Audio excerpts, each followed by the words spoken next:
On October 22nd, 2025, I tweeted the following. I'm uncomfortable with how okay these two are around each other, considering this. He never apologized or atoned for this, by the way. Yaxi Gozen had just released, and of course, the community swarmed it like moths to a flame. Theories and discussion invaded Twitter. Everyone wanted to pitch in their thoughts about what this latest episode had to offer. The tweet went viral very quickly, and I was inundated with dozens and dozens of quote retweets and replies, some respectful, others not so much. There was a not insignificant proportion of people who tore me to shreds, making fun of the premise of the tweet, slinging personal attacks, derogatory gifs, poorly thought out responses, etc. Many were quick to defend my claims, citing that, for example, while an apology off screen is possible, that wouldn't matter since the audience wouldn't see it, and we cannot go to bat for our favourite blorbos by filling the plot holes with our angry tears and copium. I had to make a tweet urging people to be kind, and many were quick to come to my aid and support my desire for a healthy discourse. Yet, somehow it also fanned the flames even harder. The war raged on for a while before things settled. Everyone involved moved on with their lives and I was left confused. I kept asking myself, why on earth did this happen in the way it did? What causes this nightmarish decadence in fandom spaces? And how can we put a stop to it? Or at least mitigate its effects on the rest of us? I think I finally found the answer, but searching for it forced a lot out of me, stole away my time, my happiness, and gave back some scars in return for the sick game I made myself play. I'm no longer blind to the truth. Now, with my eyes open, I can finally see what was there all along. The toxic wasteland the miraculous fandom inhabits, and those who continue to ordain it so. Part 1. Projection. Humanity would be incomplete without the flaws that bind us to this life. Some take that in stride and vow to do the best they can as much as they can. For others, including myself, this darkness can be a source of incredible, almost nauseating distress. Therefore, it makes sense that you'd want to displace that somewhere else where it can't hurt you anymore. This is what causes projection. Projection refers to grafting your insecurities onto someone else as a defense mechanism to avoid introspection and all of the difficulties that come with it. It's why people who cheat often accuse their partners of being unfaithful, or why someone with severe self-loathing problems assumes everyone else hates them, or even why a toxic friend accuses you of possessing all of the personal failings that they secretly allow to control their behavior. And this could be one reason why fandom discourse is so inflammatory. Personally, I've seen fandom as a magic escape from my reality. A place where I feel seen, heard, accepted for who I truly am deep inside my heart. The characters I grow attached to are mirrors to my personal feelings and experiences, thus growing my attachment to them in turn, as they pull me deeper into the sparkly void. I can imagine the same is true for many others in the Miraculous fandom. A large congregation of like-minded people seeking to share their passion for the show. But this passion can go both ways. Going back to my tweet, you could probably tell that the dissenters weren't very intellectually interested, or intellectually interesting, frankly. They didn't want to challenge my points in a meaningful way. Instead, they appealed to emotion and seemed eerily personally invested in defending Felix against my criticism. Now, I know what you're likely thinking right now.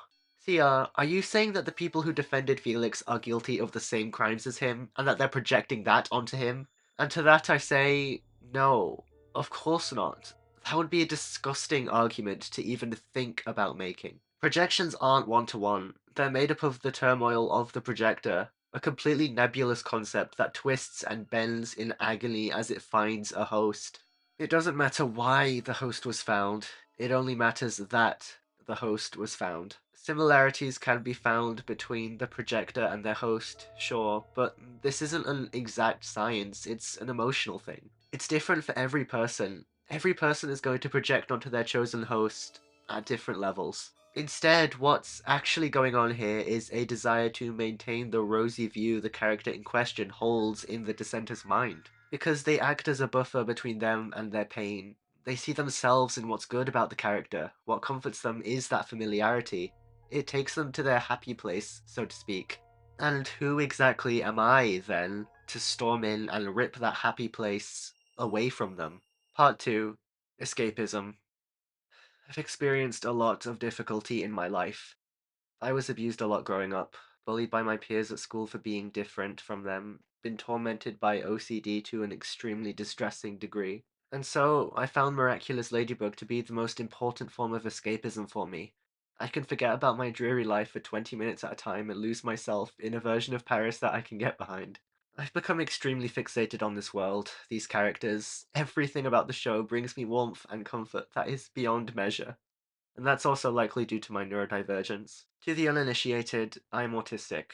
Or at the very least, I'm 99% sure that I'm autistic. I have all the traits: sensitivity to certain sensory experiences, challenges in social communication and understanding social cues, and especially restricted patterns of behavior, such as special interests, which are topics that an autistic person fixates on and centers their emotional world around as a source of comfort and as a way to connect with themselves and others. My special interest is miraculous, and yet I didn't feel very comfortable sharing it and other interests with the people in my life for fear of annoying them, taking up too much of their time, or just plain feeling like I didn't deserve to have my voice heard due to my intrinsic sense of worthlessness. Unfortunately, these insecurities were proven right by people I should have trusted so many times. The show was my escape. It was my whole world. It saved me in ways I cannot even begin to describe. Frankly, if I didn't have the opportunity to let myself sink deep into the show and its fandom as a child and teenager, I don't know if I would be alive today, considering how bad the situation was otherwise. My feelings weren't taken seriously. I was brushed off for being too erratic, too emotional, not strong enough, not man enough, etc. I was systematically controlled and forced into all sorts of things I didn't want to partake in. I was belittled, insulted, screamed at, threatened violent actions against for all the things I couldn't control or even understand. Such treatment hollowed me out, left me as a shell of who I used to be in very early youth. It hurt every day to wake up and relive the nightmare that was my life at the hands of someone I should have trusted. What many of you may not know is that this abuse was still going on when I started my YouTube channel. Not only was the show my escape, but my channel was too. I could put on a mask of intense, unwavering passion and joy, and share the few things that didn't hurt me with all of you. But behind the videos about Season 4 and Chloe and Lila, Harumi, Gabriel, etc., I was still being broken, trapped in a helpless situation that caused me to seriously consider that the only way to end my pain was. Thankfully, the torment ended as my Gabriel video was uploading. Um, as they had a change of heart and regretted what they'd done to me and changed. But how much is that worth? Not very much, to be honest. You know what? I don't want to hurt you with the details. The point is, eventually it all stopped, and I was allowed to be free and make my own decisions for the first time at the tender age of 18. Perhaps I'm projecting onto others here, but I can't help but wonder if any others in the fandom view the show in at least a similar manner to me, as an escape, a happy place, or at least a happier place. There are likely many who don't feel that way. The show is just another avenue to explore their interests without running away from anything else, and I'm truly happy for those people. Which is why we're so combative when it comes to certain aspects of the show. We're defending our happy place from bad faith interpretations of the text, because that vindicates us. It makes us feel like what we have is meaningful and deserving of our love. Unfortunately, however, there are people in the fan base that treat the show with a great amount of contempt and vitriol. They hate it, to put it simply. And I'm not the fandom police. I firmly believe that all opinions should be respected and challenged with grace and civility. If you hate the show, that's perfectly fine. But a subculture has emerged that's contributed very heavily to the fandom's toxicity, ridden like a sea monster to drag us down into the depths. Part 3. Miraculous YouTube Culture. This is the part of the video that I have by far the most experience in dissecting. I am a miraculous YouTuber, so I've had plenty of time to watch people tear each other apart in the pursuit of feeling important and correct. It's strange to acknowledge this, but I'm a part of a fairly influential group in the fanbase. YouTubers who share their opinions, analyze the show, peel back the curtain and reveal the inner workings of the narrative to prove a point to an audience of thousands of people. It's a position that comes with a lot of power, and thus I need to use it responsibly. We all do. We need to ensure our opinions and analysis can be backed up easily with solid evidence from the source material. We should be respectful to others who may not share the same views we do, and act with moral decency. Again, I have to preface there is nothing wrong with being passionate about your opinions, your YouTube videos, how you express yourself. I'm not asking for soulless machines that calmly state their opinion and refuse to defend themselves when challenged on it, instead acquiescing to the other party's desires. Any YouTuber deserves to make their videos however they want. They can get angry, of course they can. There's a lot about Miraculous to get angry about. My only problem comes with, of course, harassment. Some of these YouTubers have cultivated a toxic fan base that parrots their opinions like gospel, and any pushback against those bad faith criticisms are taken extremely personally. For example, I think we should look at a very well-known figure in the fandom, Cyrus the Great. To start things off, I mean Cyrus absolutely no ill will. He helped me get my channel on the map via shouting me out. He gave me loads of advice in my early YouTube career and was always very respectful and kind to me. So I discourage harassing him too. However, I cannot just ignore the effects his content have had on the fandom at large. Cyrus was incredibly popular back in the day, with his videos easily garnering hundreds of thousands of views. He amassed a massive following through his video essays on the show. People cared a lot about what he had to say, which is very admirable. But I must be honest with myself here. I take some issue with the nature of his work and how he presented his opinions. When criticizing characters such as Marinette, he would become very angry and use words such as, well, I'll just show them on screen now. These are terms that are very heavily rooted in misogyny, and it cultivated an audience that was willing to use this abusive language very heavily. This vitriol was compounded when Cyrus's opinions started to be treated by his fans as objective fact. There's an argument to be made against me with regards to this issue. See, Marinette isn't even real. She cannot be hurt by what's said about her. And to that I say, you know what? You're right. Fictional characters cannot be hurt. They don't need justice for being treated badly because they do not exist. But misogyny, bullying, harassment, they do exist. And so I worry about how it reflects on the people using these terms to describe characters like Marinette. Since fandom culture is so heavily skewed towards the chronically online, real life and fiction can become blurred together, making it easier for these terms and actions to be normalized, possibly in their real life. Furthermore, Cyrus had a habit of sexualizing the characters of the show, making crude jokes about them engaging in sexual activity, to the point where many of the memes he shared on his community posts were very questionable in nature, to put it lightly. Again, these characters are not real, and no one is being exploited here, but I still feel uncomfortable with it. Even fictional minors being depicted sexually like this is harmful, as it normalizes the behavior. Now, Cyrus did not invent the concept of sexualizing the teen cast, but he contributed to the problem, and his large following made his audience follow through with it, poisoning the well even more. Finally, Cyrus's videos sometimes had misinformation in them. For example, he called Marinette a Mary Sue numerous times, relating that to her ability to always get away with what she does and to never face consequences for her actions. And yet, this doesn't add up, does it? Cyrus is correct when describing Marinette to a point. She does get away with some of her actions, such as stalking, and never faces consequences for this specific action, which is quite disturbing. However, the use of the term Mary Sue is plainly incorrect. Mary Sues are characters with no character flaws, which Marinette has in abundance.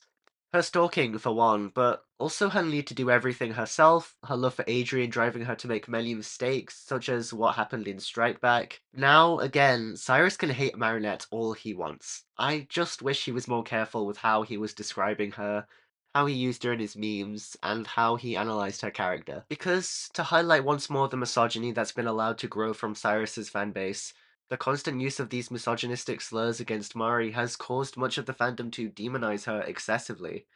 They hyper-focus on Marinette's bad actions because of the quote-unquote fun buzzwords they can use to describe and make fun of her character for a laugh, which allows the toxicity inherent within these words to be hand-waved away, and yet their effects take root very quickly. Cat Noir's pushiness towards Ladybug isn't spoken of to nearly the same degree. He's allowed to run away from his character flaws far more often than Marinette is. Why is that? Well, it could be because he isn't the main character, so there's less to hate on, I suppose. But the focus on his pushiness is significant enough to the show. I think it's possible the misogynistic slurs used against Mari have made it more interesting, so to speak, to drag her. There aren't the same terms for men, so Cat Noir antis aren't as prevalent. Again, they aren't real, but how does that look? What does it say about the society we live in? That there's numerous derogatory terms used against women and not for men. I'm not saying both should have slurs describing them. I'm saying neither of them should. Unfortunately, however, Cyrus's harsher rhetoric has spread like wildfire across the fanbase, with numerous people acting as effectively stand-ins for his opinions, allowing them to feel morally superior despite their hatred going too far. Now, again, I need everyone watching to understand that Cyrus isn't all bad. He doesn't condone harassment of any stripe, and even made a video encouraging the fandom to be kinder after a fan of Lila's unfortunately took her own life, and he hasn't harassed anyone himself. Yet, his videos and the nature of his jokes and the over-exaggeration of his anger towards the show have damaged the discourse significantly. Thankfully, there is a happy ending to this story. Cyrus realized his edgy humor of yesteryear was harmful and apologized for it, and urged his fans to understand that opinions of all kinds should be allowed to coexist, which is why I still respect him. Clarification number 2. I think I still kinda enjoy dark humor. I'm just not as passionate about it like in the old days because I realized I got so lost in it. I ended up making a fool of myself a lot of times. I'm truly sorry for getting carried away with my twisted sense of humor. People are allowed to love Miraculous. Be respectful towards others' opinions. They're just opinions, dude. Yeah, I know, and I'm sorry for acting like my old self again. If you think Miraculous is a great show, that's fine. If you think Season 5 was fantastic, that's fine. If you think Derision is a great episode, that's fine. Please don't ever feel embarrassed for having your own opinion. It's not a big deal. You can have your own thoughts about Miraculous. That, and he hasn't done anything harmful to anyone in real life. And to an extent, he shouldn't be held accountable for the actions of his fans. I truly, truly wish I could say the same about who we need to discuss next. Part 4. You are my playmates, and I'm enjoying how they're making you suffer. I'm the one who caused pain for fun. If I let you on, it was just to make this part hurt you more. This section is why I am making this video. It is so important to me that I say what I'm about to say, yet frankly, I'm terrified. So terrified. I know that I'm the underdog here. I have less power, less influence, etc., but I need to speak my truth. I need to finally confess to what I've been experiencing for a very long time. I'm going to start by telling you the truth, simply and plainly. Miraculously Gory, or MG for short, was a very toxic and abusive friend to me. I truly didn't want to believe it for the longest time, but I cannot keep lying to myself anymore. And not only did he severely mistreat me, but he would harass and bully others in the fandom as well. If anything, that's why I must do this. I do not have a very high opinion of myself. That's why I took the abuse for as long as I did, but I need to speak up for the other people he hurt.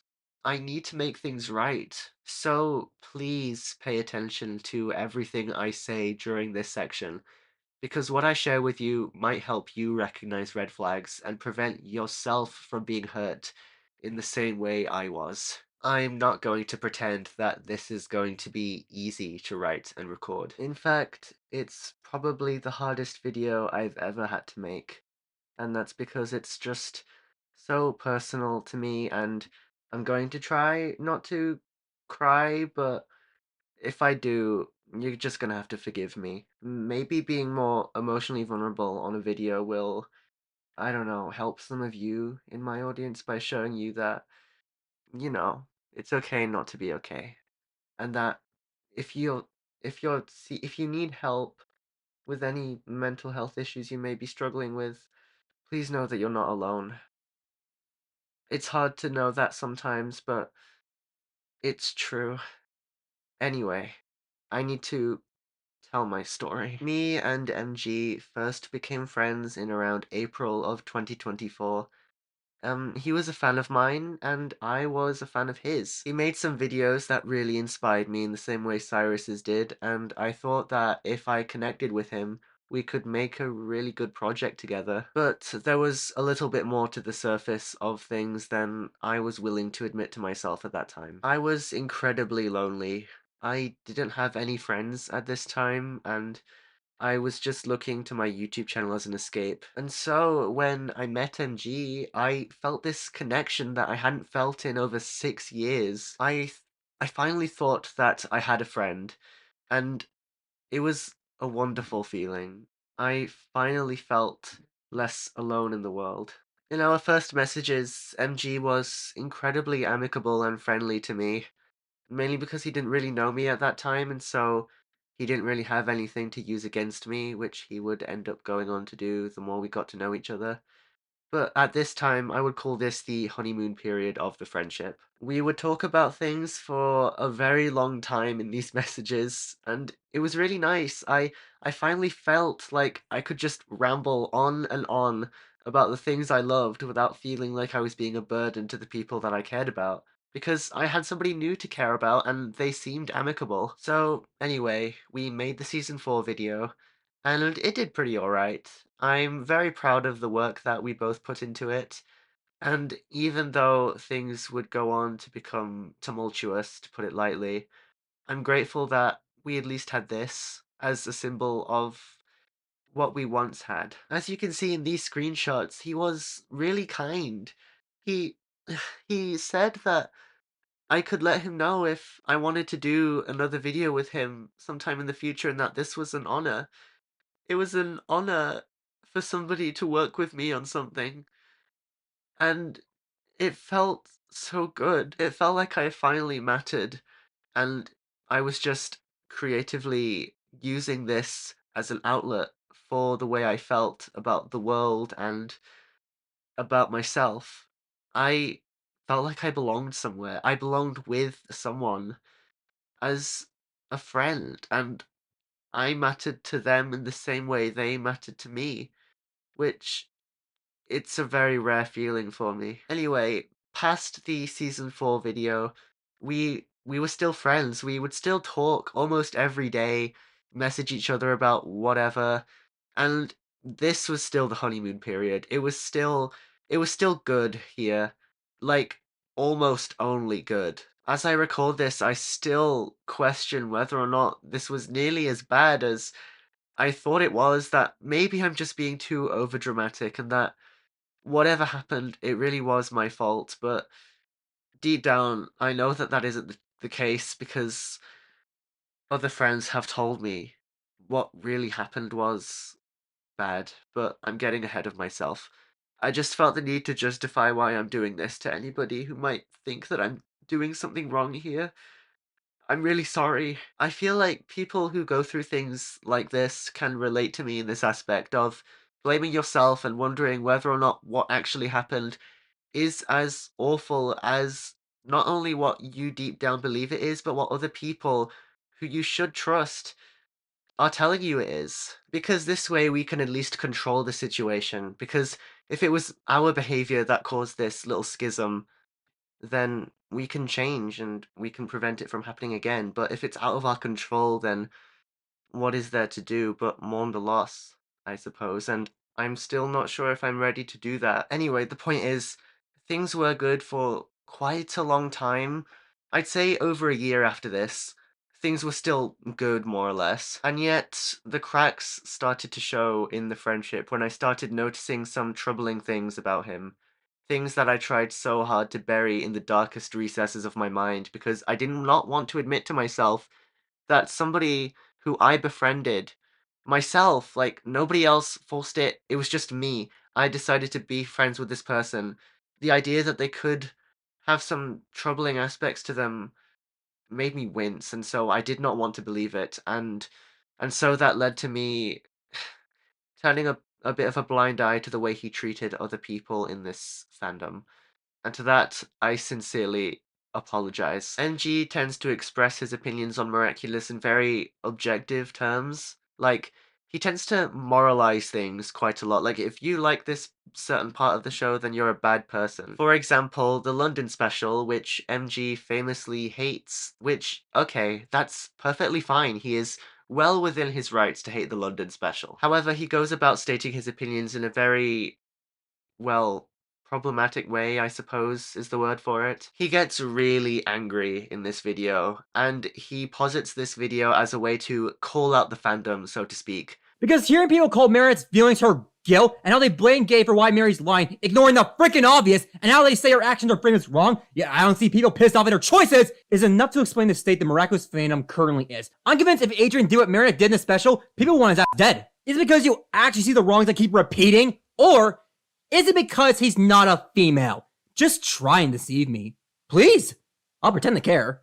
To be honest, I don't think I need to do this, but I'm just gonna do it anyway. You wanna know why I love Art the Clown from Terrifier? Because he's the embodiment of pure evil, and that's his gig. Aside from his graphic acts of violence, he's written to be this monster that we should never see as cute and funny, even though I do see him as funny. Dark comedy, if you will. And guess what? That works for his character. It makes Art perfectly written, since we know his murders are interpreted as gross manifestations of gore and blood. That I find hilarious. Do you wanna know why I love Evelyn for Meta Runner when she makes me want to rip her scalp off? Because although she's the most annoying I've ever seen in any show, that's her gig as well. She's meant to be this way. She's portrayed as this gremlin we want to squash to death. As much as I hate her, I gotta tip my hat for how fantastic she is as a villain and an arch rival. The reason I hate Marinette isn't because she's Asian or either a fan scream to my face. I hate her because she does awful, and I argue more awful things than art, acts that harass humanity to its core. Yet we're supposed to love her, look up to her, ship her with every character. Then young fans who don't ship Adrian with Marinette because we're a bunch of sexist feminists. And if you still can't understand why I actually hate Marinette, will understand why I love Art and Evelyn,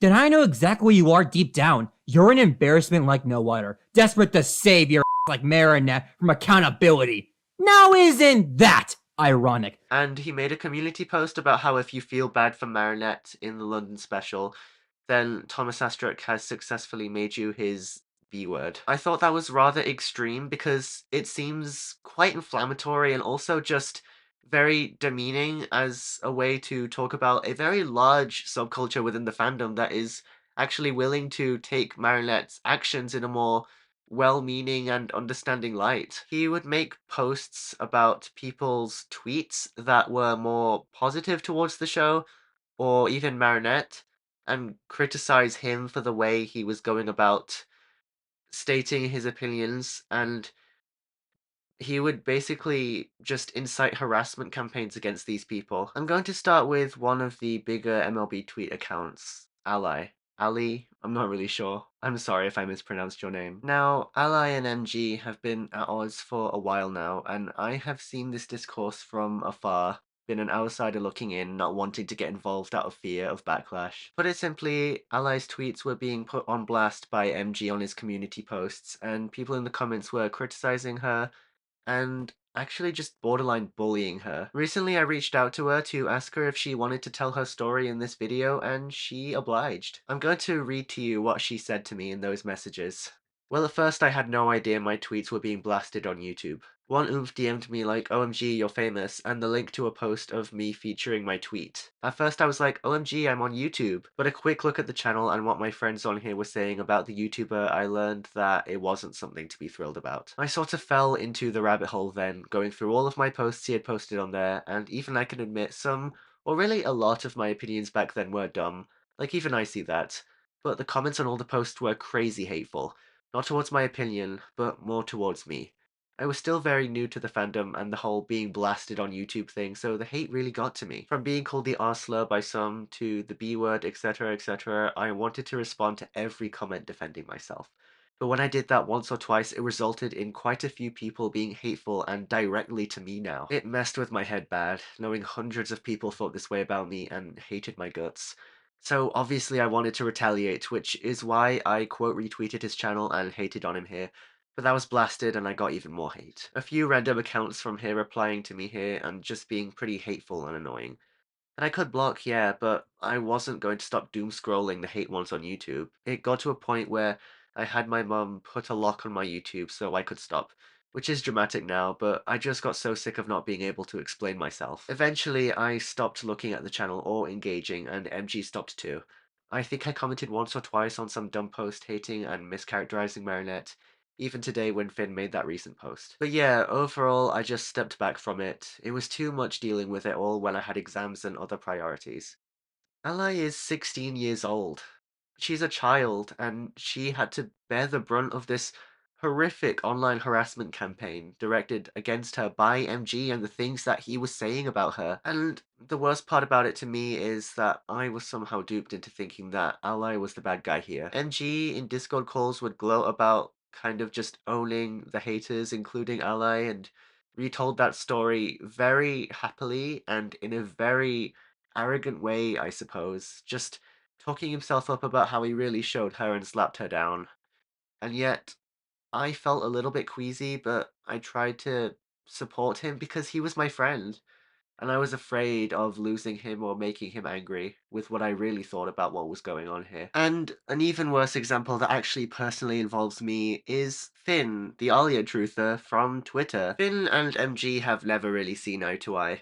I personally don't really know who started the feud, so I'm going to leave my personal opinions out of it. All I'm going to do is just present you the objective facts of the matter. What really happened here? MG would put Finn's tweets on blast and cause people in the comments to criticize and borderline harass Finn over what was going on. Finn would clap back and make some tweets criticizing and making fun of MG for the way he presented himself in his videos. MG would make a post about Finn back, etc, etc. This went on for quite a while. And I stuck with MG on this feud. I sided with him because I didn't know anything about Finn. I just assumed that this was just another rabid hater who was criticizing my friend for no reason.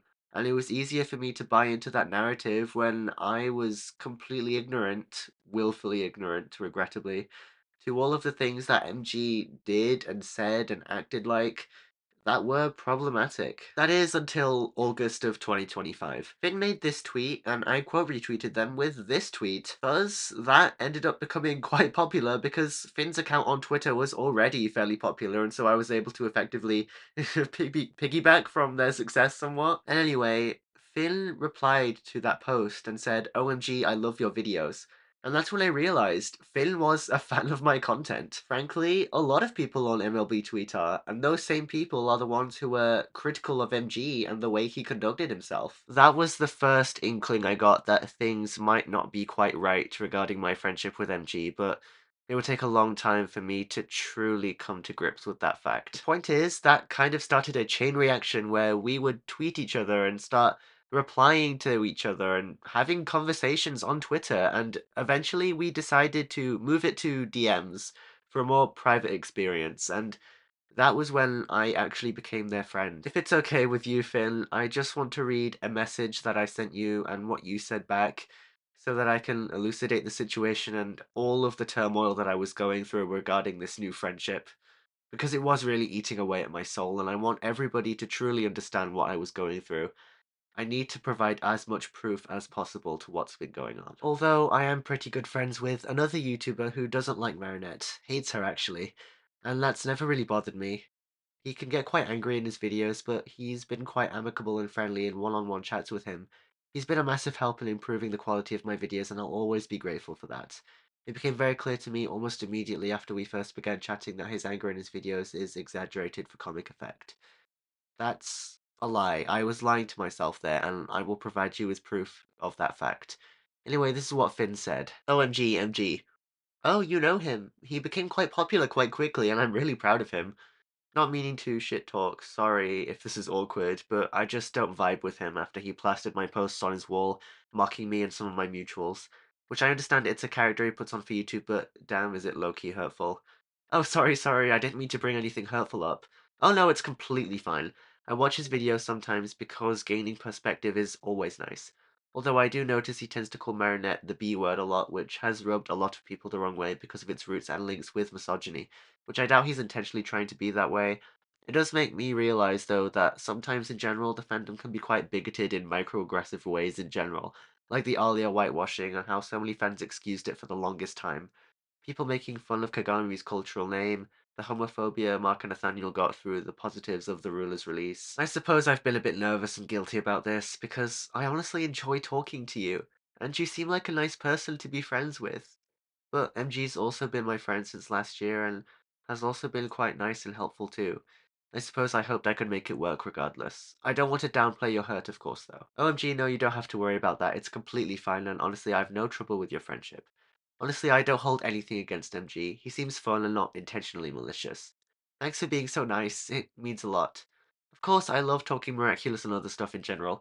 Isn't fun when you can't get perspectives on shared interests. Absolutely. I'm so happy I found someone else I could gush about Miraculous with. It just fills my heart with happiness. So, that was our first real conversation about MG, and we wouldn't really talk about him for a long time afterwards.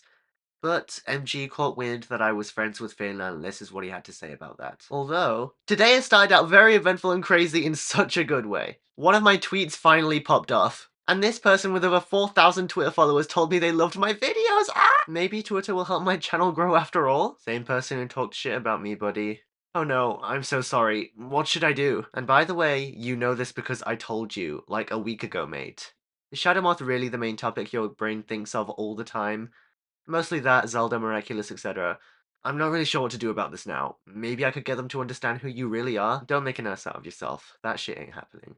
Should I just let it be? I do feel quite bad because they weren't being very nice to you, and yet they seem to be fans of mine. I was being quite amicable with them when we interacted, and I don't know whether or not that counts as some sort of betrayal on my end. Maybe I'm overthinking things. Is it morally acceptable for me to continue interacting with these people for the sake of my channel's growth? I'll do whatever makes you the most comfortable. I don't want to do anything that hurts you. Geez, you need a better understanding of being social on the media space. Do whatever works best for you.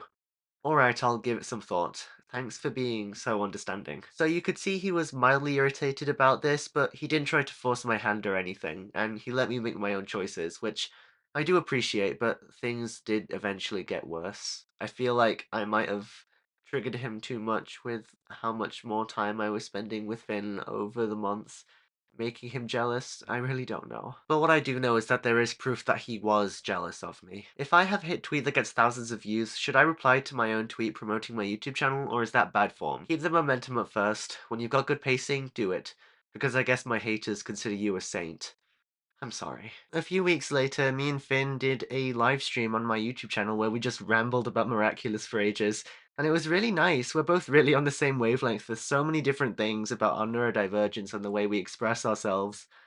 But obviously, MG had something bad to say about it. How was the live stream? I couldn't make it because I was working out. It went quite well. We had a lot of fun. We rambled about Chloe, Felix, Lila, the season 5 finale, Marinette, etc. Who was the other guy? Finn, someone from Twitter who became my new friend. Nice. You are aware they hate my guts, right? Are you sure? And then I show him a screenshot of when Finn told me that they didn't hold anything against MG and that, you know, it seemed fun and not intentionally malicious. If I mind asking, his full name is Finn the Alia Truther, right? Yes, he's definitely lying to you. What do you mean? Simple. He doesn't like me for who I am, or the kind of person I am, yet loves you because you love MLB. And as you know, and I are pretty chill. So, will he openly admit to you that he hates me? Of course not. He only says that shit to get on your good side. Now, maybe he is legit, and doesn't actually hate me, but I've dealt with this fandom for years. I don't trust my enemies. I suppose I should admit that I have felt a bit guilty that the Twitter people who make fun of you are the same people who are nice to me. But I don't know how to approach these online social things. You try defending me. I bet Finn will end your friendship the second you defend me. I really hope not. I really want to believe in them. Either way, he's lying to you to get on your good side, and you seem fine with it. All I will say is, am I against this? Not really, but I suggest not fully trusting them. I did kind of do that, and then I share a screenshot where I defend MG from Finn. Well, not really from Finn, because Finn didn't really say anything in those messages that warranted a defense. I just wanted to do this to help my friend. Well, this should be something. Good luck. They seemed okay with what I said. They mentioned that they didn't vibe with you because of your posts making fun of their tweets. I'm not judging, I'm just letting you know. And they said they sometimes watch your videos to gain perspective, which is nice. Free views for me, which is great. They just had a problem with your graphic hatred for Marinette and you're calling her names like the B word, which they said had roots in misogyny, but they also mentioned that they don't think you're deliberately being that way.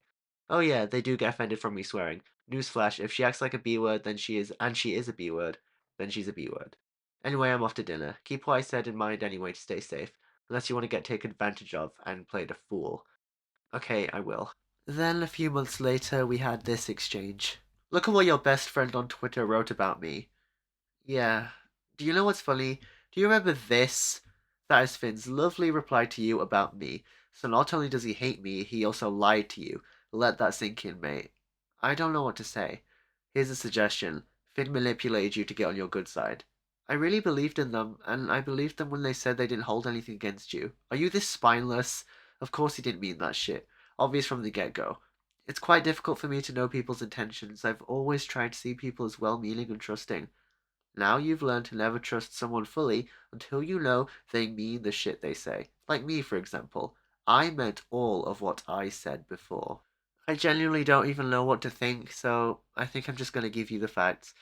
Personally, I'm more inclined to side with Finn now after everything else that's happened. I feel like Finn being a bit like taking jabs at MG is not nearly as bad as MG psychologically abusing and messing with my head for months. So yeah. Anyway. Okay, so now another story. MG and his friends know that I'm autistic, and he told me about this in late 2025. Here's what we had to say. Do you want to know what's really scary? What? My friend's finding out your secret, and I never told them it. What secret? I would share, but I gotta go work on a video. See you later. What? We got a date. Finally! Explain. You sure?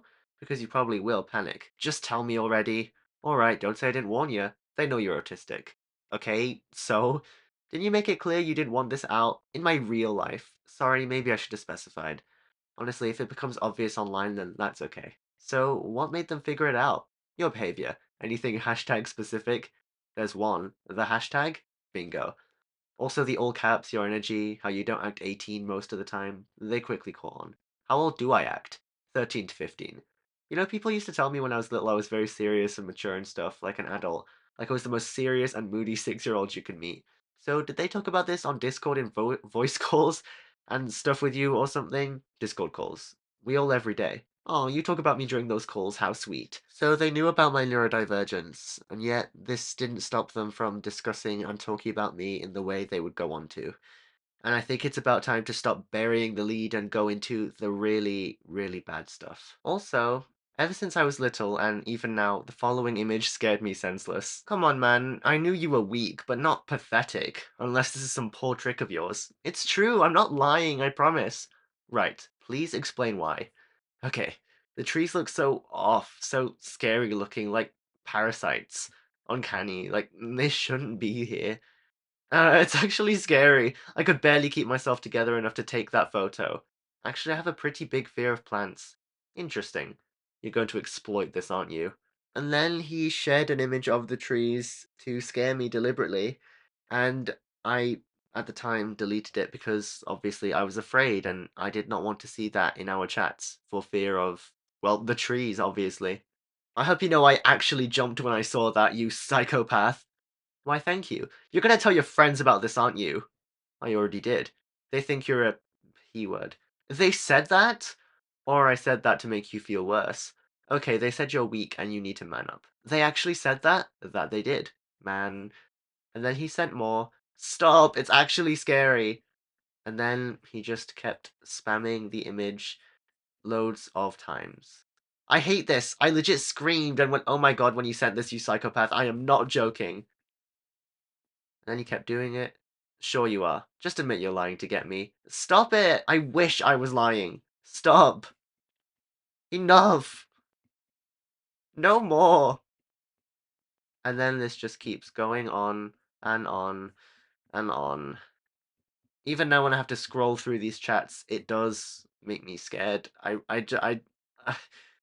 You know what? I can't do this anymore. The point is, he would spam this image in my chats deliberately to scare me, and he and his friends would make fun of me for this seemingly inconsequential fear. And I do understand that it is a stupid thing to be afraid of, but it's a legitimate fear, and he capitalized on that to hurt me on purpose. I'm going to show you more messages of this. I need to be vigilant in case you post another image of this hacking trees.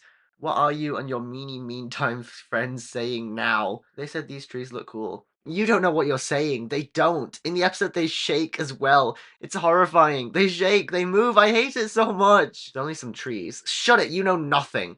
Okay, now I'm curious. I know you're a P word. Are you still on call? Yep. Always have. I really don't.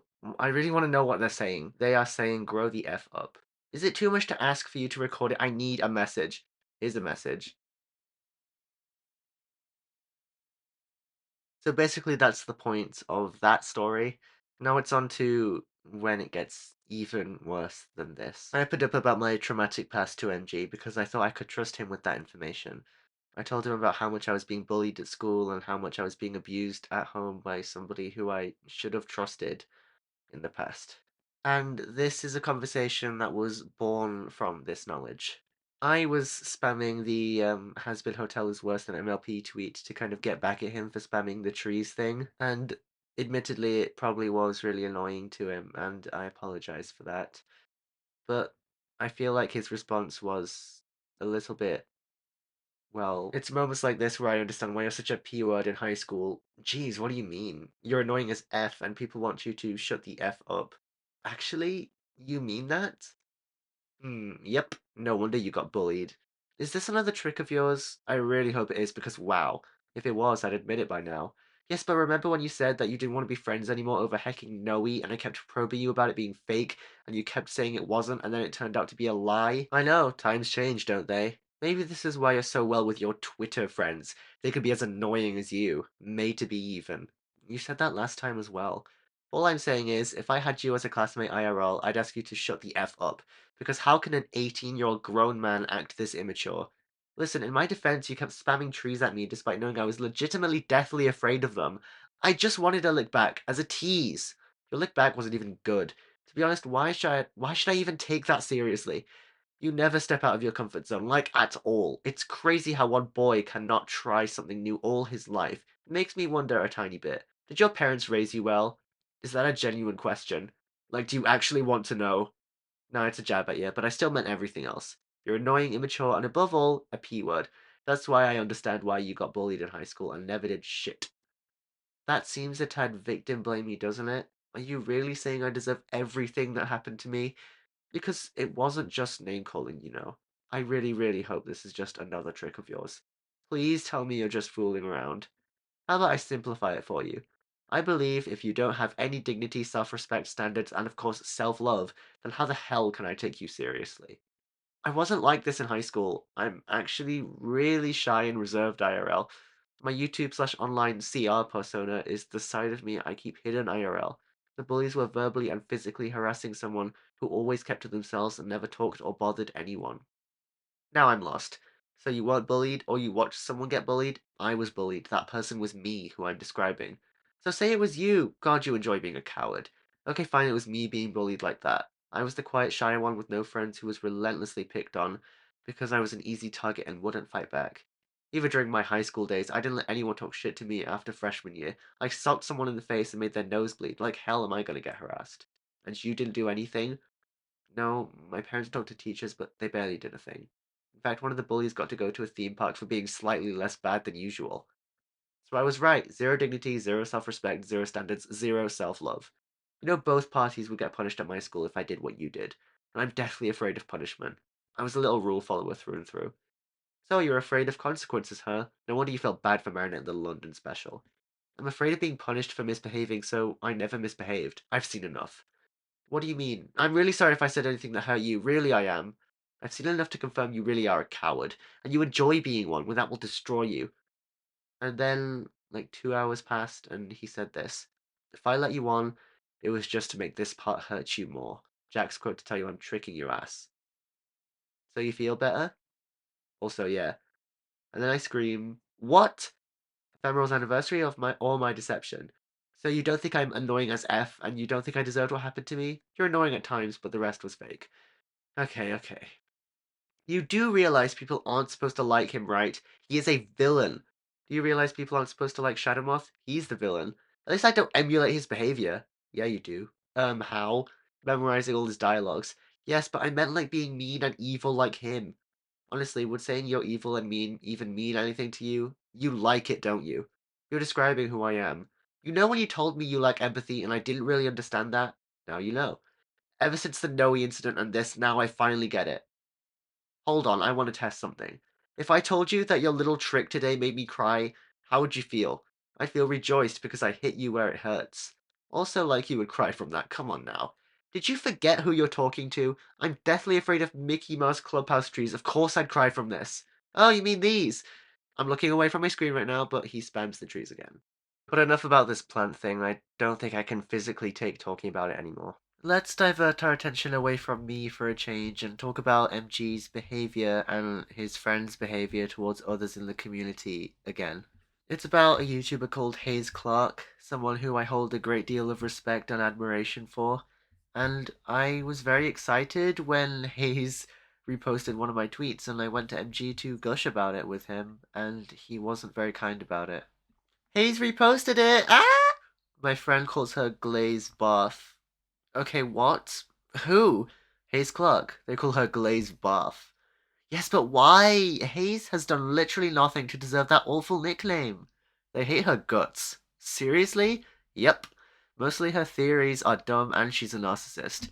She's not a narcissist. Where'd that come from? She hated Kagami for loving Adrian, but after Mr. Pigeon 72, she loves her because she ships Adrianette. That isn't narcissism, though. Still, they claim she is. They think she needs to get a life and stop being a grown child. Look, don't tell them I said this, but that's a really cruel thing to say about someone, especially someone like Haze who already struggles with her mental health. She has mental health, anxiety, and stuff from her past, but it isn't my business to explain what. It's in her videos, though. She explains in her Why Thomas Blocked Me Nature video. I have anxiety, yet I'm not a dumbass. Why do you think she's a dumb redacted word? Her theories are stupid sometimes. So what? It's all in good fun. It doesn't need to be that serious. And then, I think a day or so later, or at least a little while later, I brought up the Haze thing again to try and defend her. Well, it's wrong. Tell your friend he found wrong info. And that he's wrong about Haze. Still on about Haze? Hashtag yes, I am sorry. There's that sorry again. And also, you are aware not everyone will like her. Yes, but they're being mean about it, and I'm not the hugest fan of that. Actually, don't tell them that, please. I don't want to start a war. Too late. No, you didn't tell them, did you? Yep. Oh, and they responded. They said you sound a little delusional like Haze. Why? Because you got tricked yet again by MG. God above, why? You know what? You know what? Do you want me to crash out? Crash out MG style? I should just stop believing you when you tell me things. Hashtag shouldn't I? And then, I think a bit later, he did this. I think I saw someone recently on Twitter make fun of Haze. I can't remember who. Screenshot? I didn't take one. What did they say? Well, they called her an R-word. Okay, well that's ableist. Mostly how her naiveness and hope in MLB make her sound so incompetent. He even wishes she would shut the F up. And that's also just bullying. Over a cartoon, no less. Yes, they also hate the way she dresses. Why does that matter? They think she dresses ugly. Well, she doesn't if you ask me, and also that just doesn't matter anyway. But the worst one is this. They said, and I quote hopefully accurately, CR is really naive because he fell for another gory trick. I knew it! I was literally going to say that, but thought that was too confrontational, so I just went along with it. Wait. Do you believe everything you said then about Haze? Was this an excuse to complain about her while hiding behind a pretend person? Of course not. I don't give a shit about her, yet I hold nothing against her. And yet your friends seem to. We have different opinions, okay? Alright, whatever. So as you can see, he badmouths other people in the space, and I'm pretty sure all of those things he said about Haze, he just wanted to say, and he just pretended that it was a joke to get me off his back. I think that's really cruel and disingenuous, and Haze, if you're watching this, literally nothing that MG said is true. You are a wonderful creator and a wonderful person. I promise. And there are loads of people who love and support you. And those people matter so much more than MG's weird remarks about you. I don't know what weird insecurities he has, but he's probably just projecting them onto you. Finally, before we get into the really damning stuff, I want to address a story in late October of 2025 when he did one of his weird tricks and pretended that he didn't want to be my friend anymore. And it caused me extreme distress. Have you seen Noe? Yes, and I hate Noe. Oh, well, I love him. Did I hear you right? You love him? Yeah, he's like my favorite snobby rich boy. Okay, I'm waiting for the punchline. There is no punchline. This is it. Wait, you're serious? As serious as the London special was? Come on, just admit you're messing with me like I do to you. I'm not messing with you. I'm hashtag completely serious. I even made a tweet about it. Oh, I see. I'm done. Done? Yes, done. Done with being associated with you. I swear, you said some dumb shit, man, but this has to be the most R-worded thing I've ever seen anyone agree with. Now, full disclosure, hold on. I would be okay with this opinion if it weren't for the ending of Noe, because this means Chloe has to come back, and Thomas will remind us that she's a B-word. Better yet, I bet they made Noe to redeem his ugly A. And here I thought you loving Marigami was bad. This is worse. I seriously doubt they're going to redeem Noe, and I seriously doubt I'll ever chat with you again after this. Actually, you don't want to be friends anymore. Yes, because I swear, you're so gullible, so naive, and I feel like I can't associate mystery with someone like that. Myself. I'm so mad I can't type right. Are you sure this isn't just another one of your tricks? You'd wish I'm tricking you. I really do. Just to prove it. And then he sends me a screenshot of him unsubscribing from my channel. Is that enough for you? Oh, bingo. So this is really it for us? Forever? I'm sure your Twitter pals will accompany you in this loss. After all, you have more in common with them than you do with me. I'm so sorry, I really am. You sure? I'm sorry the Twitter people aren't very nice to you. I've just been trying to stay out of the drama and try and make more miraculous friends who like seeing you be a dumbass, because that's all you fucking are. A dumbass. Because if you really were a smart guy, you'd figure out I'm just pulling your strings. What? Do you really think I'd end a friendship over an opinion? What am I, marionette? Let this be a lesson, mate. You can never outperform the master manipulator. And then I get angry. I knew you'd think it's a trick. So I unsubscribed to make it feel real. I legit thought I was about to lose my first real friend. I was crying and everything. At least that's not true. I'm your first real friend? Damn, what a effing loser. Today's not my day. Yeesh, I've been on a roller coaster of emotions today. What the snap is life. A way I used to torment you. Ugh, I'll get back at you for this somehow. Mark my words. You'll rue the day you decide to psychologically torture me. Sure, go back asking a dumbass question on Twitter, buddy. It's not a dumb redacted word question because they like it, and so does my YouTube community. Says a lot about your fans then. A lot of them are your fans too, you know. Whatever, I can tell I'm being rage baited. Hey look everyone, the guy has a brain after all. I feel like Shadow Moth swearing revenge at the end of an episode right now, holy jeez. How appropriate, a joke villain I can't take seriously. Like Noe even. And that was basically the end of the conversation. I say goodbye because I have a script to write.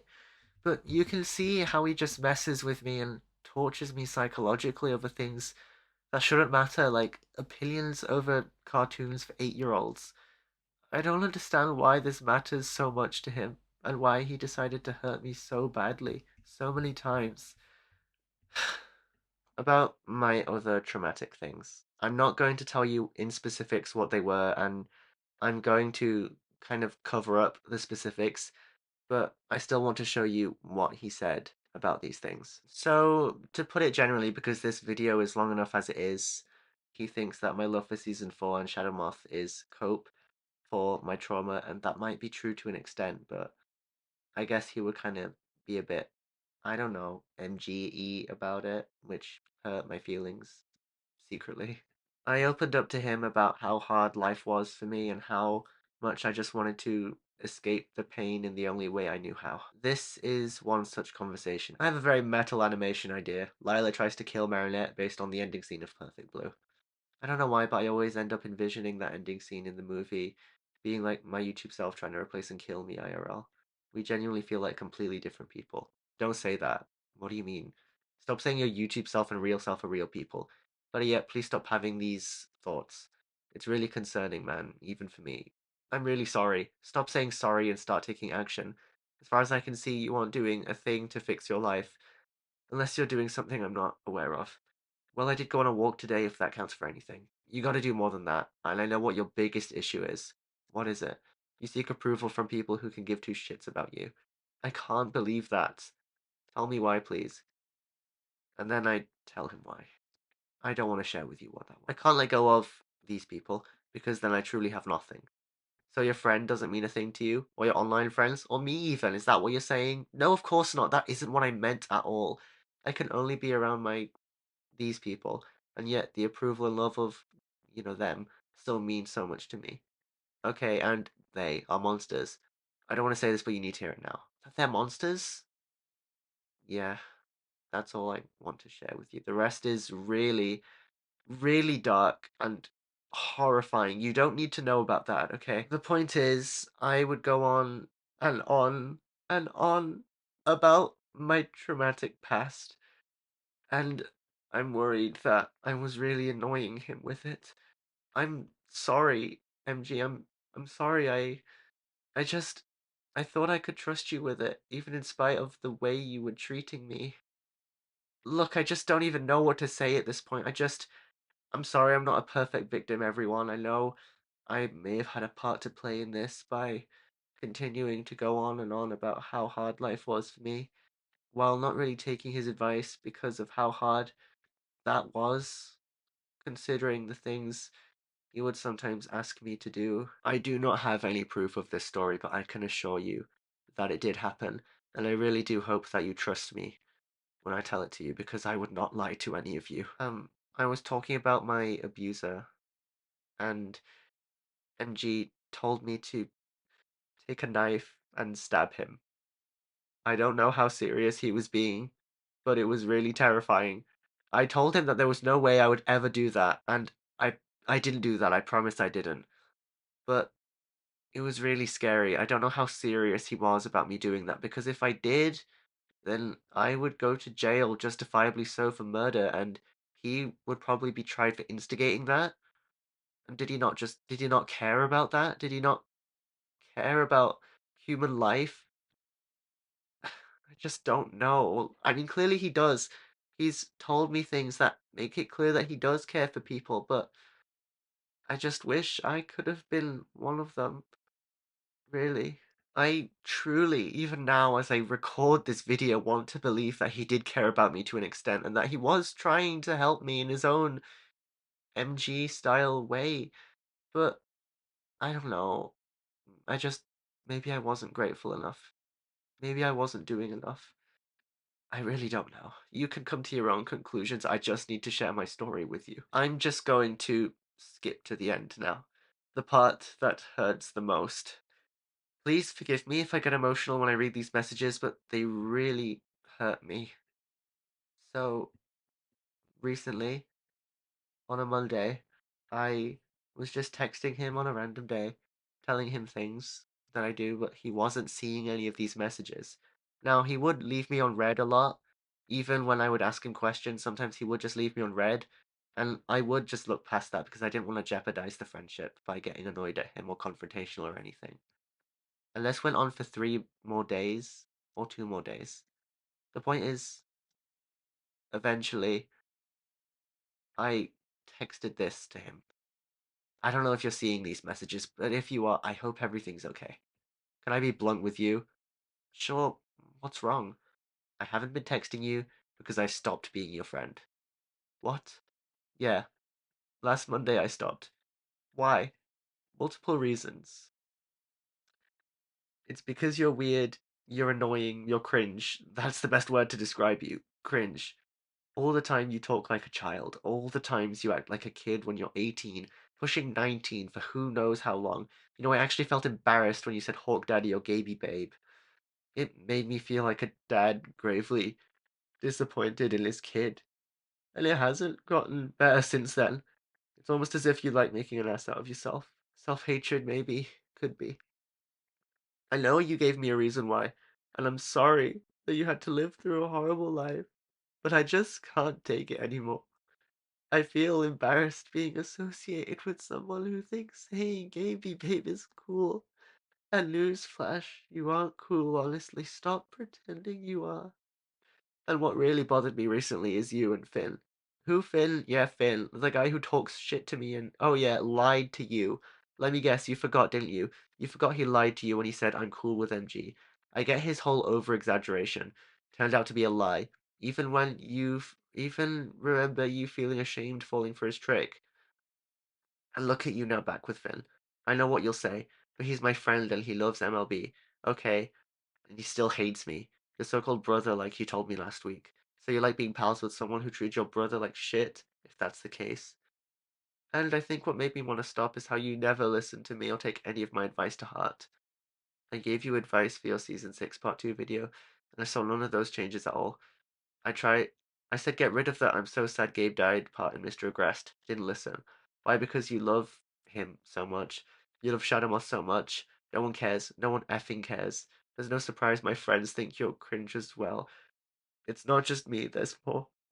I gave you lots of ways to make that video better and you did nothing.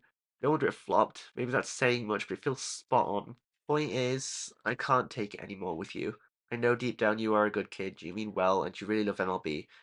I'm happy you love it, man. But even you're too naive to see you're an annoying, cringe, bad person sometimes. I'm so unbelievably sorry. Oh, and that's the other thing.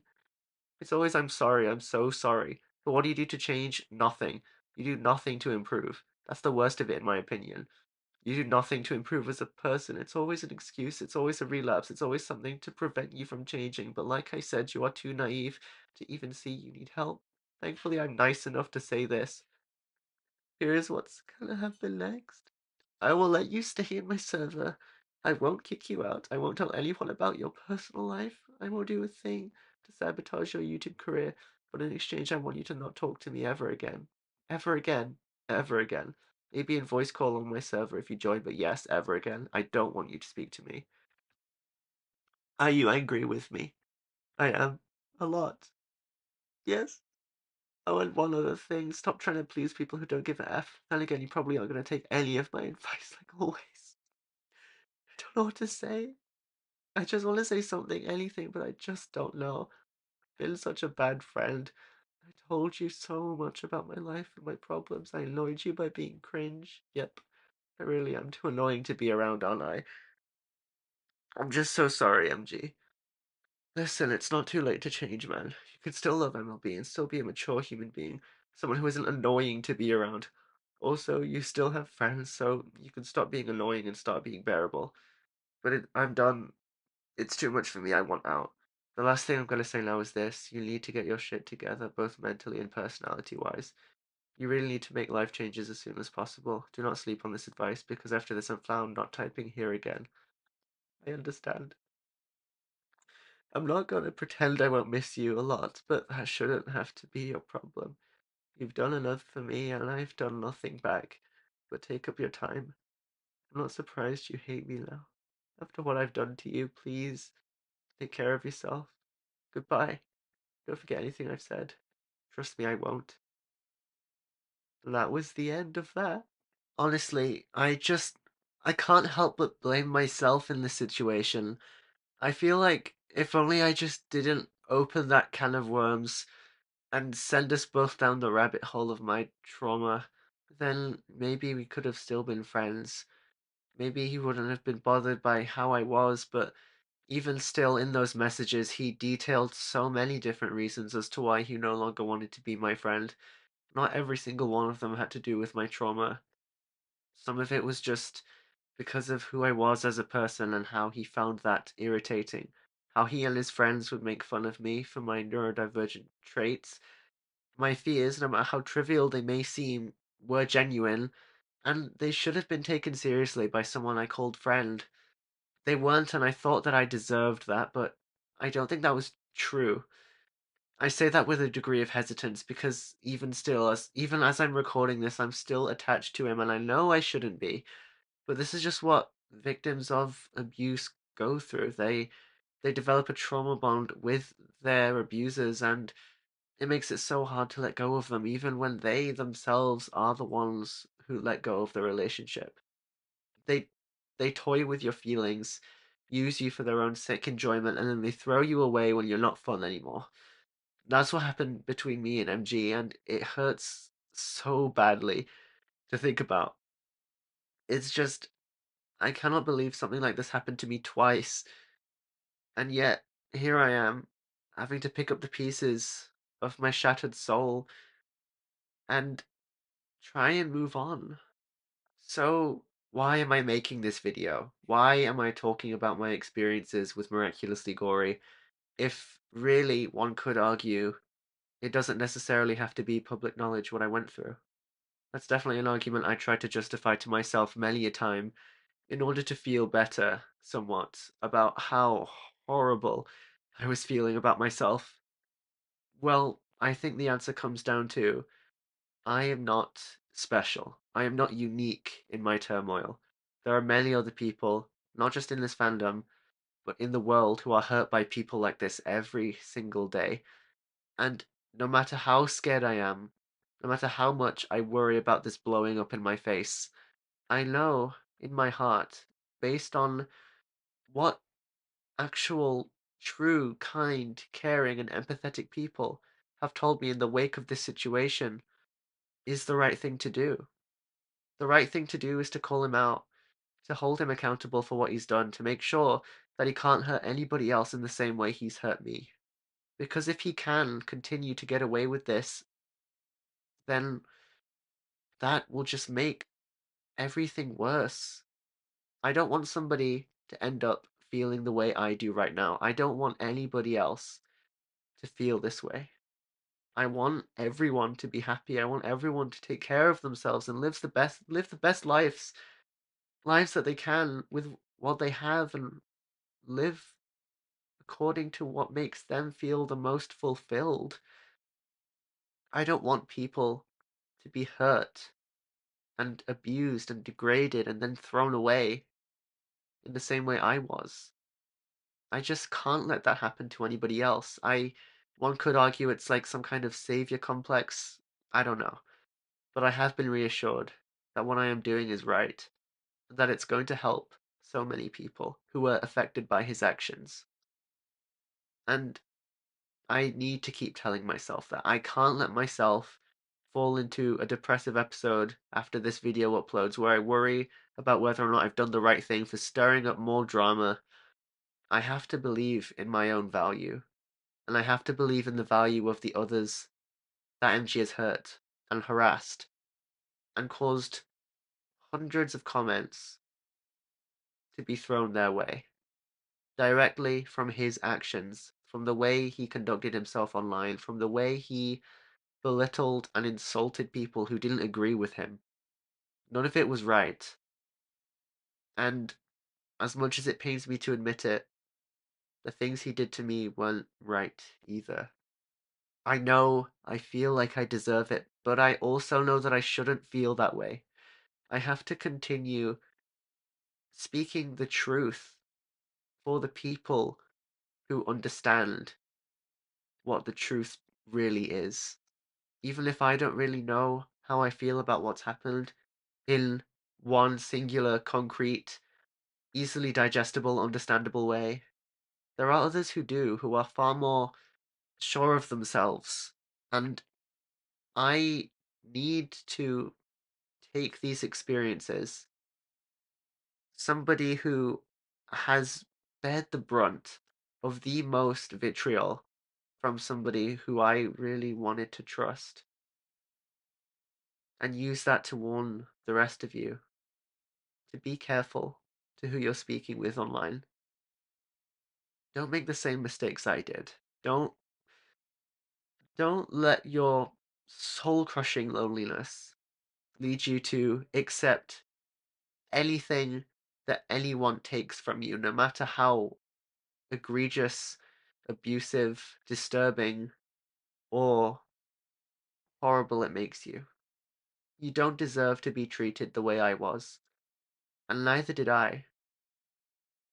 I want this place, this fandom that I have found so much solace in, to be a kind place where we care about each other and we just we understand where each of our points of view come from with regards to not just the show but anything, and we still act kind because you never know what someone else is going through.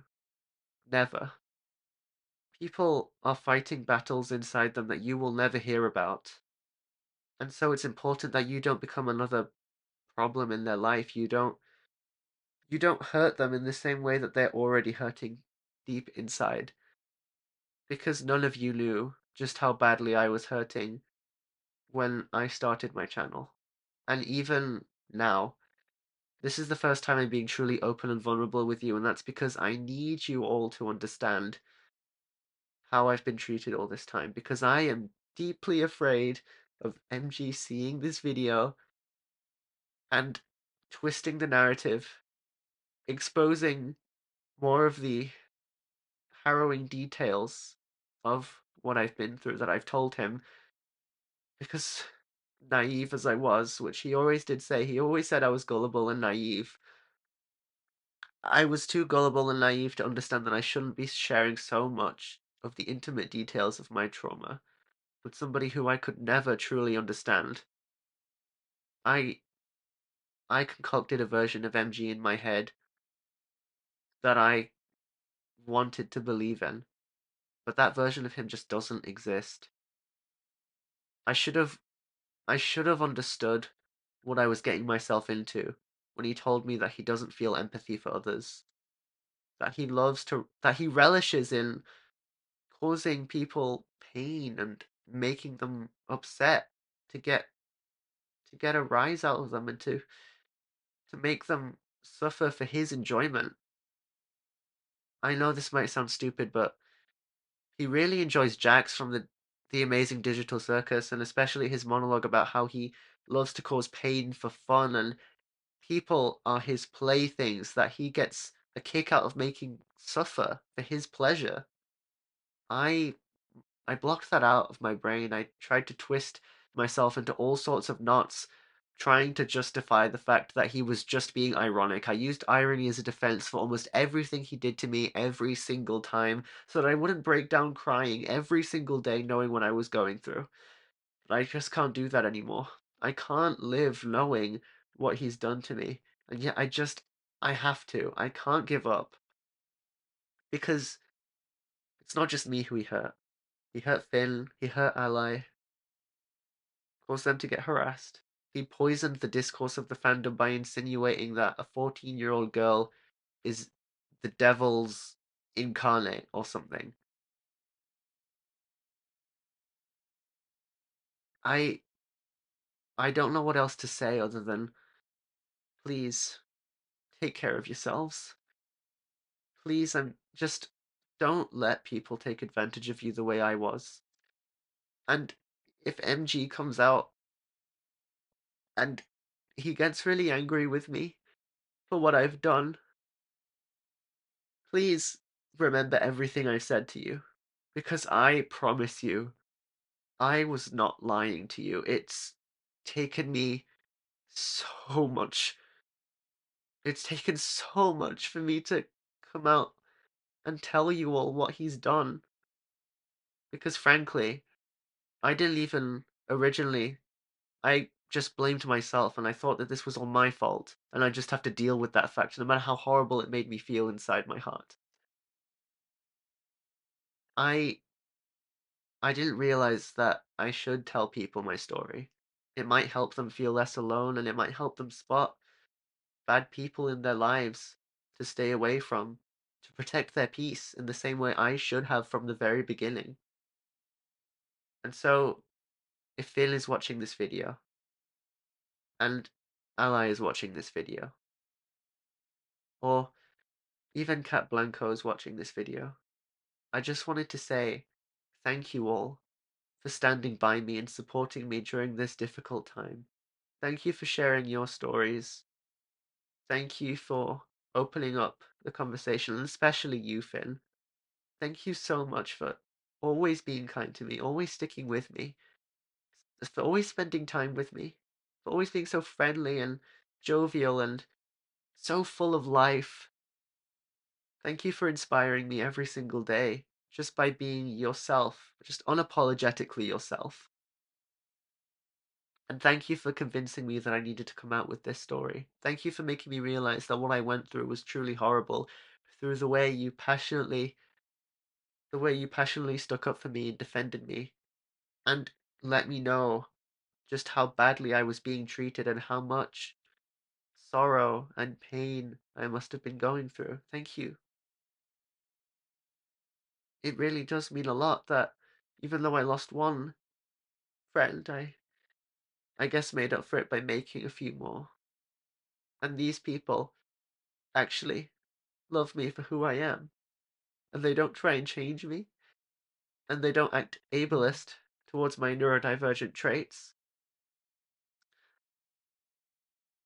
Everybody, everyone watching this video and everyone in the world deserves to be themselves. They deserve to be surrounded by people who will understand, and not just understand, but celebrate their uniqueness, what makes them who they are. If you're watching this and you're going through something terrible in the same way I currently am, I want you to know from the bottom of my heart that I understand the pain that you're going through, just how visceral and unquestionable this self-hatred goes. It is so, so difficult to go through, and I promise you, I know how it feels. But I also know that you're not alone, that there are people who care about you and love you for who you are, and maybe you just haven't found those people yet. But there are over 8 billion people in the world. I promise you that one day you will find them. Someone will love you for who you are. I promise. And if you don't have anyone in your life like that right now, then I will be that person. I love you for who you are. Okay? I promise. And I hope you remember these words, because you'll need them at your lowest moments in the same way I needed the words of the people who were so close and so kind to me when MG ripped into me and then threw me away. Take care of yourselves. Take care of each other. And please be careful. I love you all so much, and I hope you will understand my story. And I really hope that things don't get worse from here. I have to believe that they will get better, because if I don't have hope, then why am I even doing this in the first place? I have to keep reminding myself that I'm moving and talking with a purpose, a very clear purpose, and that purpose is to protect people. And maybe then this disquieting, nauseous anxiety that convinces me that I am secretly everything MG always said I was might go away. It won't be easy, but I have to believe that it's true. Hope will carry me through this, and you all need to hold on to that hope too. There will be sunshine waiting behind those grey clouds. I know it's been a while. It's been raining on your head for a long time. Maybe even years at this point. But just because you can't see the sun doesn't mean it's not there. The sun is always thinking about you. It cannot wait to see you again. Part 5. Conclusion. As you can probably tell by now, the Miraculous Fandom has a lot of problems, and its biggest voices were responsible for creating this environment, or at least heavily contributing to its growth. And this isn't just me being spiteful and holding a grudge against MG for how he treated me. I won't deny my feelings towards him have shifted substantially since I was able to reevaluate all of his actions in retrospect, but honestly, I've always had my reservations about him. I just didn't have the courage to admit that to myself yet because of soul-crushing loneliness. Fandom provided me, and loads of others, an escape from who knows how much pain, or even what kind. We could pour our hearts into sharing what we loved with others who felt the same way. We're defensive over our happy places, some to the point of being argumentative or combative in a more destructive manner, and who else to demonstrate this point better and to close things off than the man who started it all, Thomas Astruck. Thomas gets very heated on Twitter a lot of the time, throwing around all sorts of bad takes and borderline bullying people who disagree with him. The cruel irony is that he's poisoning the very thing he created through his inability to let trivial things go, or to accept even the smallest amount of criticism from people who mean well and just want the show to improve, which could foster even more success. And thus, many people have taken to expanding his vitriol beyond the valley of reason before throwing it back at him. Death threats, harassment, bullying, name-calling, the whole works. All while hiding behind their screens and tapping away at their keyboards, never facing judgment or accountability in any meaningful way. That goes for all these types of people, doesn't it? I've seen many an argument that online harassment and abuse isn't a real problem because the victim can just log off and no longer face such venomous horrors. But is it really that simple? Think about everything I've talked about in this video, how fandom spaces act as sanctuaries for the hurt and vulnerable, and how that can go in two very different, almost completely opposite directions when it comes to basic human decency. Why are we asking people to give up their one respite because of horrible people that went out of their way to poison it for them? Shouldn't we hold the perpetrators accountable for their actions and implore everyone to treat each other kindly online, instead of shuffling the wronged off stage because it's inconvenient to address what happened to them and what that says about the people doing such things to them, even if they're a content creator they like? I implore everyone watching, if you're going to take anything away from this video, take this. Everyone is hurting in some way, shape, or form. Everyone has their own ways of coping, and to different degrees. That's precisely why we should act with moral decency and respect for each other, especially online, when it's easier to get away with doing the opposite with little to no pushback. Because it says a lot about the kind of person you are when you hurt people time and time again, but only when no one is looking, and no one can meaningfully challenge you on your actions in a way that can tie back to your identity in any way. And yet, the opposite is true as well. If what you are in the dead of night, alone and disguised, is just an understanding, that's a sign of something good. What you did was make the pain stop for a little while, and that could give so many people a reason to keep going, which we need now more than ever.